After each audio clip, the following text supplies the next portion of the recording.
Thanks. Yeah, thank you, John, for joining us. And for everybody, John Cannon is the Senior Meteorologist and Marine Program Leader at the National Weather Service Weather Forecast Office in Gray, Maine.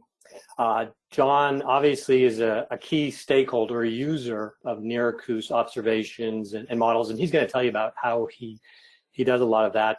I forget who coined the phrase, but I also think of John as a super user, because he's taking the observations, taking the models, and sharing that with the wider community, the general public, emergency managers, coastal managers. He's really a key conduit to a lot of the stakeholders. And John's also really been an active supporter, a partner of NERACOOS. He's worked with us on communications in the past, outreach. We've shared booths together at meetings, and he's covered for NERACOOS. He's an active participant in a variety of our projects. So he's, again, just want to recognize and thank John for all that support of NERACOOS, above and beyond, being a user of NERACOOS. And with that, I'll turn it over to John. Thank you, Tom. Well, that was my talk, so thank you, Tom, for doing that. See you tomorrow. No, I just wanted to thank other people. I wanted to thank Jackie for mentioning the Hampton tide gauge earlier. By having that higher temporal resolution of tide gauge data out there, it's really going to help protect properties over there. It really means a lot to us, and it is a serious deal. And also to Josie, who mentioned earlier, I am going to be talking about the National Weather Service Gray use of NERACOOS data products and services.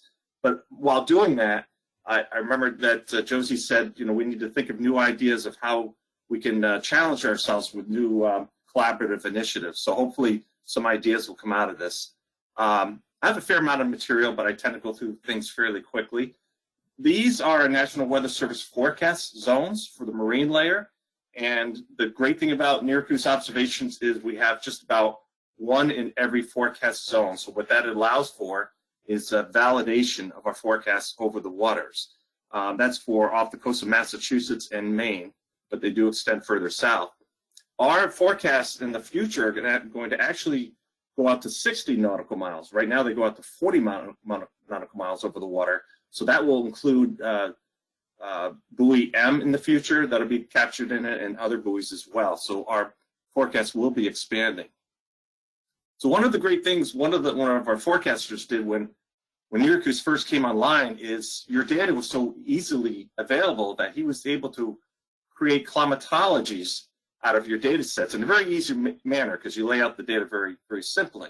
He wrote wind roses, which have a monthly view of what the winds are doing, the climatology at every NERACOOS buoy.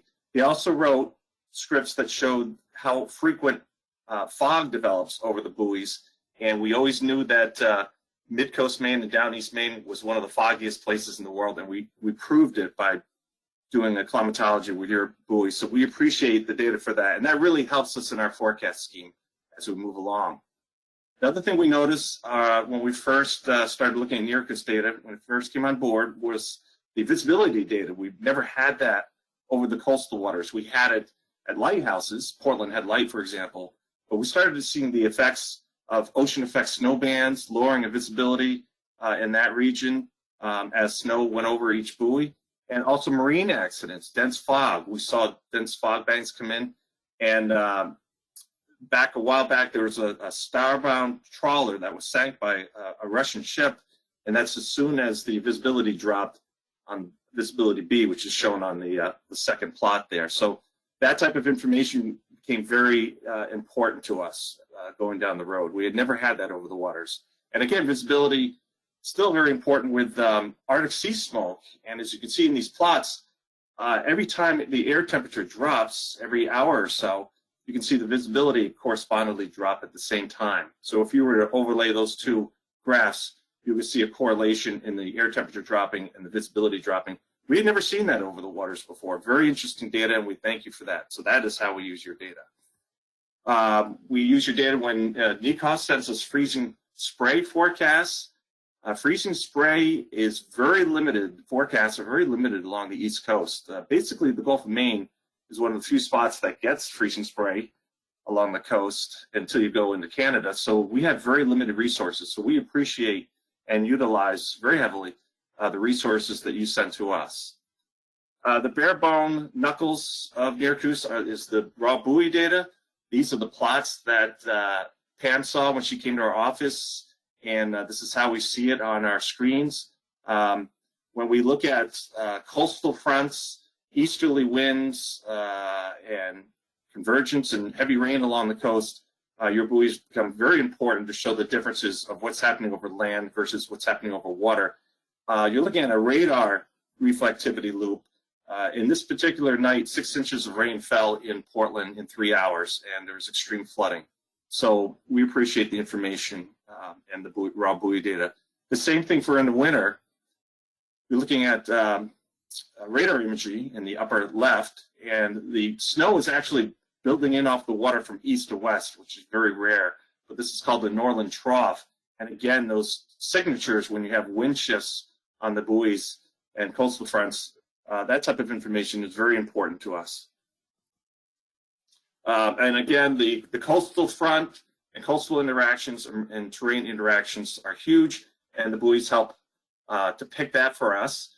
On the upper right, you see a bunch of ice. That's 2 inches of ice on a blade of straw that's in the field out front of our office. That was the ice storm of 1998, and that was heavily caused by the coastal front.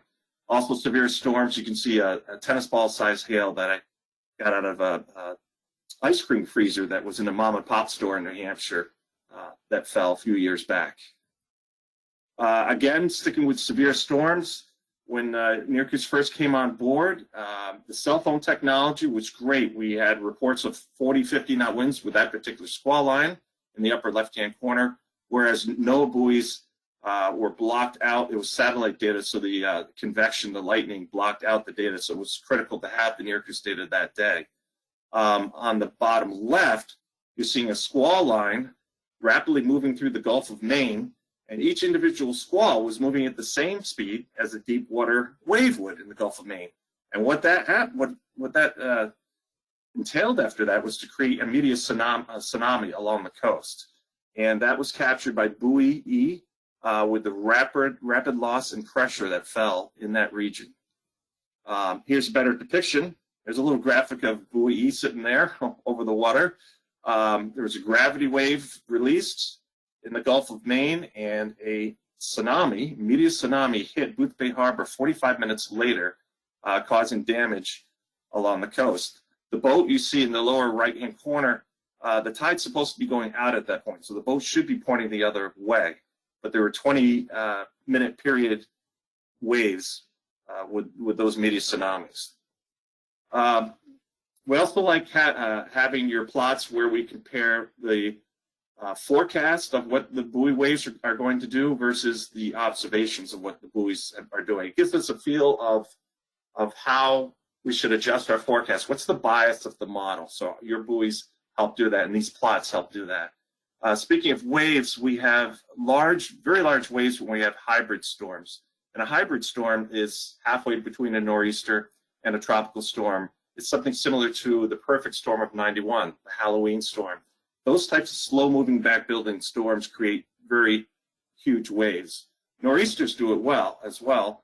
And if you were to pick a storm that was going to pick some of the highest waves that could reach the coast, it would be a back-building storm with a dynamic fetch reaching the coast.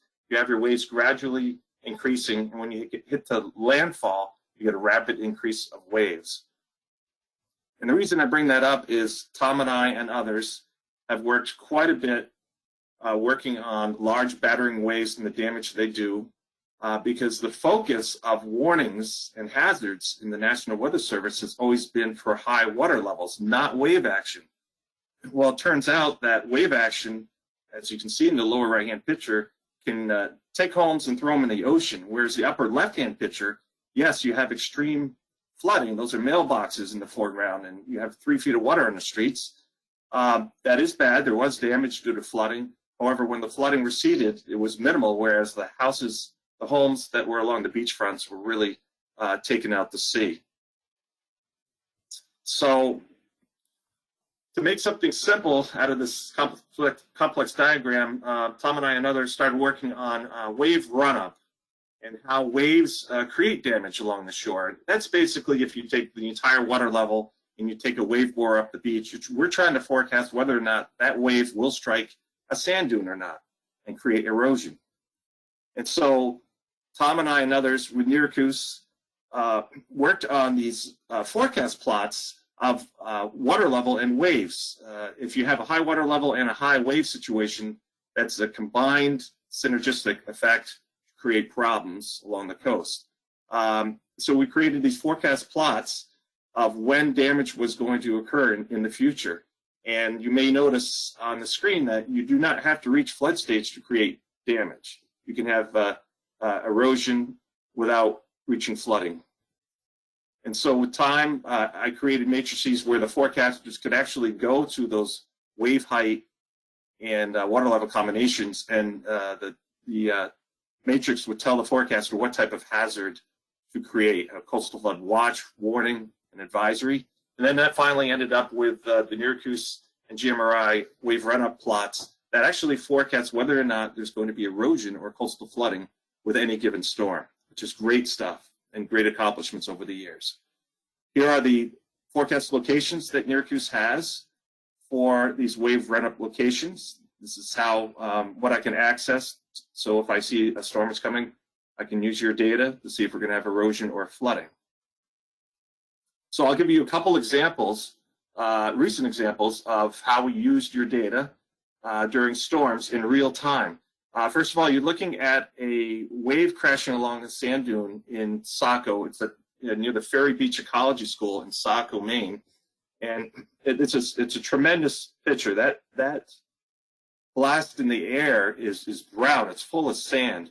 That entire dune system that you're seeing towards the back of the dune system was gone after this particular storm. So you're actually watching sand being tossed and removed from the dune in that picture. So the way we validate the NERACOOS wave run-up forecast is through beach profiles and emergency manager photographs, basically. And what are beach profiles, really quickly, in a minute or less? These are volunteers that take an average of the slope going up the beach from the water line all the way to the sand dune. And they do this monthly, and they give you the slope of the beach. So they do this, since they do it monthly, I can ask them after any given storm to do a second report. And what that does, it gives a nice snapshot of the dune system and the beach slope before the storm and after the storm. And it's important to do it immediately after a storm because naturally the beach may replenish itself. So if you wanted to know how much erosion was caused during a storm, that would be the way to do it. So here's two examples.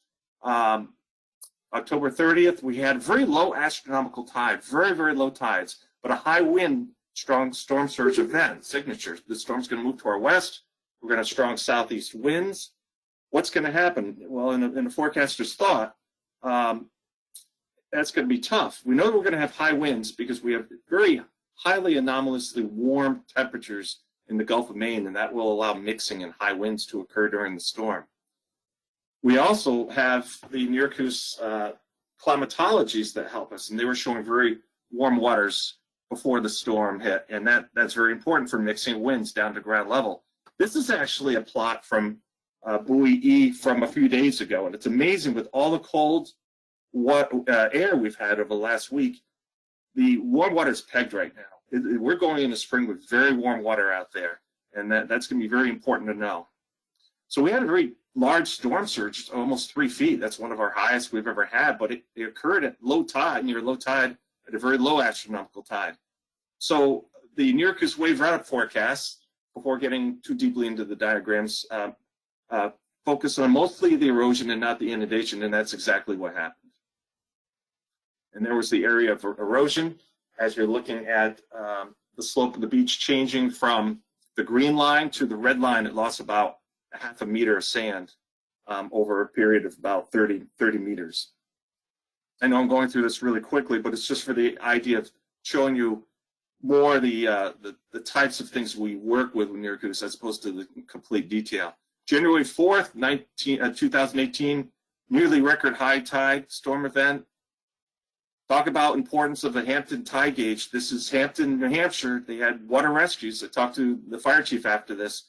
3 feet of water on the roadway, so that tide gauge is crucial. That community floods every given month. I mean, more than any other location in Maine and New Hampshire that we have. So we had very large tides, but the NERACOOS wave forecast was actually it was low, and the waves were not all that big. And you can see in this dune profile, there was not much change in the dune profile from the water's edge to the dune. Did not lose much sand. So moving along here, and I see it's 12:12. I have about 5 minutes or so. So these are the types of things that Tom and I have done to go out. This is actually a poster I made for the National Weather Association meeting, and I was able to speak to people there. And Tom's gone out to the American Meteorological Association meetings. We're excited about potentially modeling SACO, wave action, and coastal inundation as part of NERACOOS and other models. In fact, in the lower right, we just wrote a letter of support, and that's the type of thing that we like to do for you because we really appreciate the things you work on, including the SACO tide gauge, which you supported. We went out there and started up that one day, cold day in November. And that's very important because Saco Bay is very vulnerable to inundation and wave action. The wave action is so extreme in Saco Bay, this picture is very close, the payload are very close to where the tide gauge is, that we get rip currents rescues in Saco Bay quite a bit. In fact, the damage and erosion that occurs over the winter changes the location of the rip currents, which the people monitoring the beach, the lifeguards really have to keep an eye out for. Another program that we work with you is paddlecraft risk. We send messages, warning messages out to the public, and we work with the Coast Guard as well. The annual paddlecraft risks have increased, deaths have increased over the years, and we were able to start and end the program. We start and end the program when the water temperature falls below 60 degrees or climbs above 60 degrees, and we use that we found out when those dates occurred using your climatology system right off the NERACOOS webpage.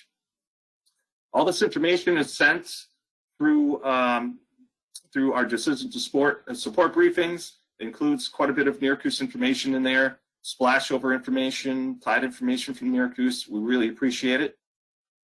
And to finish up here, next few slides will be done.